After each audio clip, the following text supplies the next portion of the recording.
नमस्कार मित्रों, मेरा नाम है आदित्य। आप देख रहे हैं एडवोकेट आदित्य यूट्यूब चैनल। कई बार हम ऐसा देखते हैं कि शादी के बाद पति और पत्नी में कुछ घरेलू विवाद होता है। उसके बाद पत्नी जो होती है गुस्सा के मायके चली जाती है, पति के साथ रहने से इनकार कर देती है। ऐसे में जो पति होता है वो सेक्शन 9 का मुकदमा लगाता है पत्नी को बुलाने के लिए, या फिर डिवोर्स का मुकदमा लगा देता है पत्नी से विवाह विच्छेद कराने के लिए कि अब साथ ही नहीं रहना तुमको मेरे साथ, तो जाओ डिवोर्स ही कर देते हैं। तो ऐसे में अगर आपके साथ भी ऐसा कुछ हुआ है, आपकी पत्नी गुस्सा के मायके चली गई है, उसके बाद आपने सेक्शन 9 का मुकदमा लगाया है या डिवोर्स का मुकदमा लगा दिया है, और ऐसे में आपके मुकदमा करने के बाद आपकी जो पत्नी है आपके विरुद्ध 498A का मुकदमा दर्ज करा दी है, तो अब आपको घबराने की आवश्यकता नहीं है, क्योंकि कोर्ट ने ये साफ बोल दिया है कि यदि पति पहले सेक्शन 9 का या डिवोर्स का मुकदमा दर्ज करा दिया है, उसके बाद जो पत्नी है प्रतिशोध लेने के लिए 498A का मुकदमा दर्ज कराती है, तो यह मुकदमा नहीं चलना चाहिए और 498A के मुकदमे को प्रतिशोध की कार्यवाही मानते हुए, कानून का दुरुपयोग मानते हुए क्वैश कर देना चाहिए। तो अगर आपके साथ ऐसा हुआ है तो घबराइए मत, ये वीडियो पूरा देखिएगा, बारीकी से समझिएगा, इस जजमेंट का यूज करिएगा, फायदा लीजिएगा और प्रतिशोध की कार्यवाही जो पत्नी ने 498A का मुकदमा लगाया है उसे क्वैश करा दीजिएगा। तो आइए इस जजमेंट को हम डिटेल में समझते हैं। वीडियो में आगे बढ़ने से पहले मैं आपसे कुछ महत्वपूर्ण बातें बता देना चाहता हूं। पहली चीज तो ये कि मेरी एक किताब पब्लिश हुई है जिसका नाम है legal guide for husband in matrimonial cases. अब देखिए, जैसा इस किताब का नाम ही है legal guide for husband in matrimonial cases, वैसा ही इस किताब का उद्देश्य भी है। इस किताब में आपको मैट्रिमोनियल केस से संबंधित काफी अच्छी जानकारी मिल जाएगी, जैसे 498A, 125 CRPC, DV act, section 9,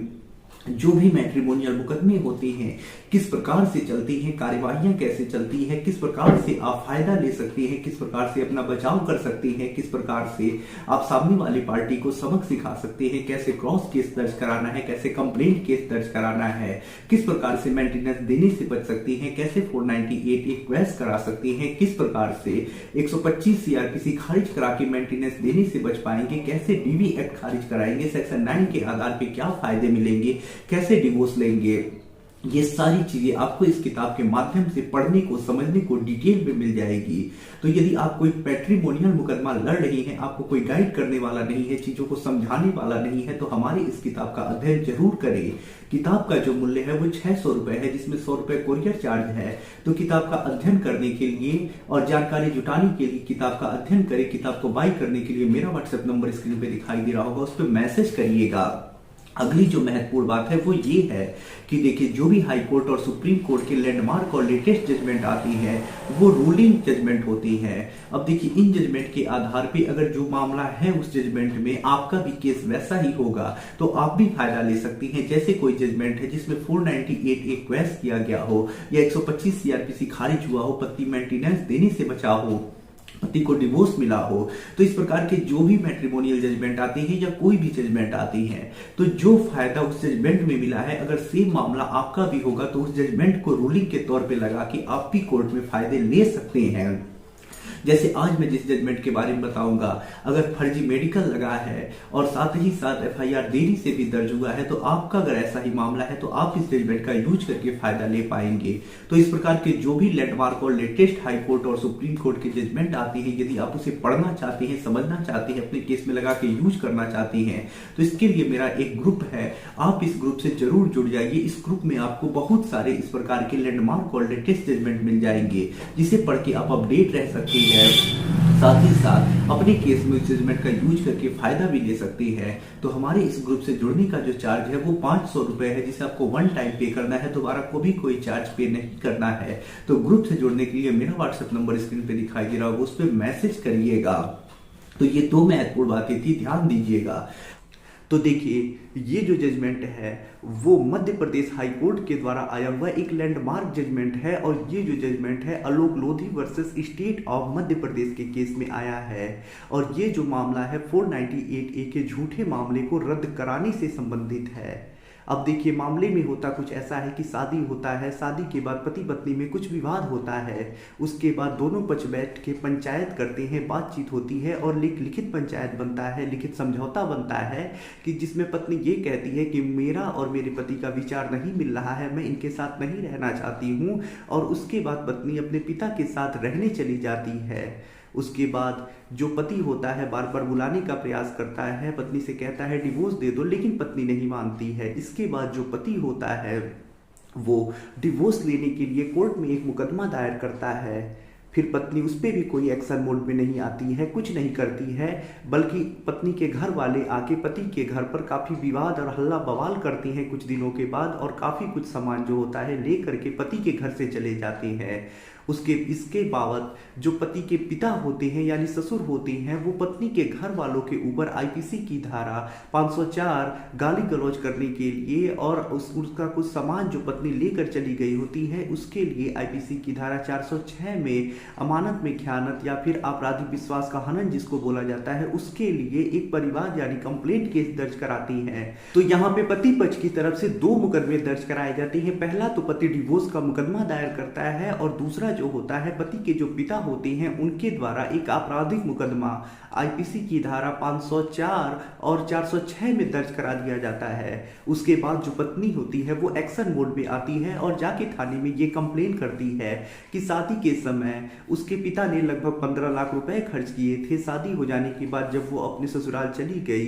तो वहां पे उससे दहेज की मांग किया जाने लगा, उससे 15 लाख रुपए और एक फ्लैट का मांग किया जाने लगा। ऐसे में इसके लिए उसे काफी प्रताड़ित किया जाता था, उसके साथ मार पिटाई हुई और उसे घर से भगा दिया गया। और इसके लिए एक एफआईआर भी पति और पति के घर वालों के ऊपर भारतीय दंड संहिता की धारा 498A और अन्य धाराओं में दर्ज हो जाती है। जब यह एफआईआर दर्ज हो जाता है, कोर्ट में चार्जशीट लग जाती है, उसके बाद जो पति और पति के घर वाले होती है मामले को क्वैश कराने के लिए मध्य प्रदेश हाई कोर्ट में 482 सीआरपीसी के अंतर्गत एक प्रार्थना पत्र लगाती हैं। उनकी तरफ से ये तर्क दिया जाता है कि पत्नी ने यहाँ जो भी आरोप लगाए हैं, बेतुके आरोप लगाए हैं, गलत आरोप लगाए हैं, झूठे आरोप लगाए हैं, सामान्य और सर्वव्यापी किस्म के आरोप लगाए हैं, वास्तविकता से इन आरोपों का कोई लेना देना ही नहीं है। साथ ही साथ कोर्ट में ये बताया जाता है कि पति पत्नी में एक समझौता हुआ था, लिखित समझौता दिखाया जाता है कोर्ट में, जिसमें पत्नी ने स्पष्ट कहा था कि उसका और पति का विचार नहीं मिल रहा है, ऐसे में वो पति के साथ नहीं रहना चाहती है,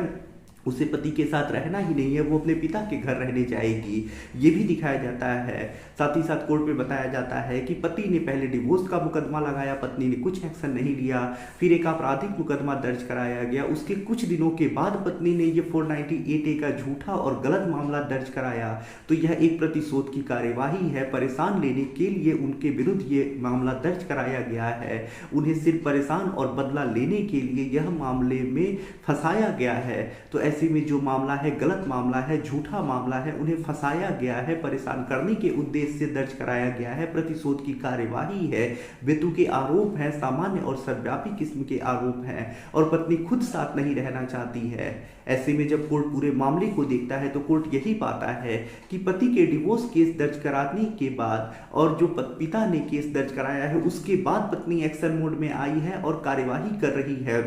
पत्नी पहले खुद कह रही है कि वो पति के साथ नहीं रहना चाहती है। तो ऐसे में यहाँ जो भी कार्यवाहियां हुई हैं प्रतिशोध की कार्यवाही है, बदला लेने के उद्देश्य से यह मामला दर्ज कराया गया है, जो गलत है, ऐसा नहीं होना चाहिए। और ऐसे में जो कोर्ट होता है मामले को रद्द कर देता है। तो अगर आपके साथ भी कुछ ऐसा ही हुआ है, आपके भी मुकदमा दर्ज कराने के बाद, जैसे आपने सेक्शन 9 या डिवोर्स का मुकदमा दर्ज कराया है, उसके बाद पत्नी एक्शन मोड में आई है और उसने कोई मुकदमा आपके विरुद्ध दर्ज कराया है, तो ऐसे में यह जजमेंट आपके लिए एक वरदान है। इस जजमेंट का यूज करके आप पत्नी के द्वारा किए गए प्रतिशोध की कार्यवाही में 498A का जो मामला आपके विरुद्ध दर्ज है उसे क्वैश करा सकते हैं, खत्म करा सकते हैं। तो यह जजमेंट आप लोगों के लिए एक वरदान है और प्रतिशोध की कार्यवाही जो पत्नी की है उसे खत्म कराने के लिए बहुत ही ज्यादा ताकतवर जजमेंट है, शक्तिशाली जजमेंट है। तो इसका यूज अपने केस में करिएगा और फायदा लीजिएगा। जजमेंट की कॉपी डाउनलोड करने के लिए हमारे ग्रुप से जुड़ जाइएगा, जो मैंने आपको वीडियो के स्टार्टिंग में बताया था।